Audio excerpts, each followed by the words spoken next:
versadig. Maar ek het nog 'n lekker plekkie vir iets wat ek vir julle gaan maak. Pudding. Dankie. Dit is 'n pudding wat my ouma Ronel altyd gemaak het. Ek het dit net 'n bietjie getwist.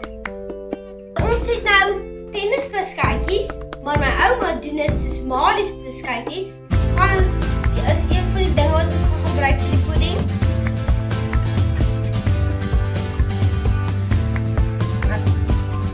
My ouma het altyd marshmallows gebruik vir die pudding, maar ons gaan lekker paaseiers gebruik.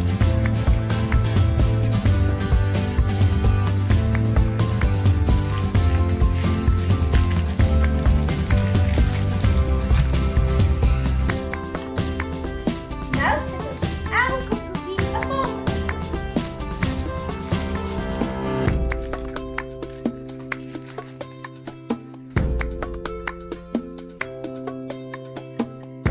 Nou gaan ons hierdie bord in die mikrogolf sit.